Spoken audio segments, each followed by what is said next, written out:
কাঁথি দইশাইয়ের কাছে ভয়াবহ দুর্ঘটনা। আজ সাত সকালে কাঁথিতে দইশাই বাস স্ট্যান্ডের কাছে ভয়াবহ বাস ও প্রাইভেট গাড়ির মুখোমুখি সংঘর্ষ। প্রাইভেট গাড়িতে থাকা কতজন ছিল সঠিকভাবে জানা না গেলেও অনুমান করা হচ্ছে 4 কি 5 জন থাকতে পারে। গাড়িটি এমন ভাবে দুমড়ে মুচড়ে গেছে, ভিতরে সঠিক কতজন আছে বোঝাই যাচ্ছে না। ঘটনাস্থলে ছোট গাড়ির ভেতরে থাকা সবাই মারা যায়। ঘটনাস্থল থেকে জানা যায় শিবশক্তি নামে বাসটি দীঘা থেকে কলকাতার উদ্দেশ্যে রওনা দিয়েছিল। অপরদিকে দীঘার দিকে আসা ছোট প্রাইভেট গাড়িটি সঙ্গে সংঘর্ষ হয় বাসটির।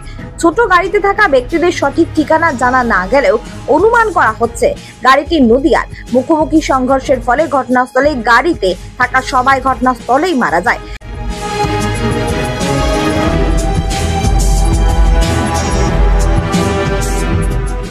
এমন ভাবে গুরুতর সংঘর্ষ হয়েছে যার ফলে গাড়ি থেকে মৃতদেহগুলি বের করানো খুবই কষ্টকর ব্যাপার হয়ে উঠেছে পুলিশ প্রশাসনের কাছে।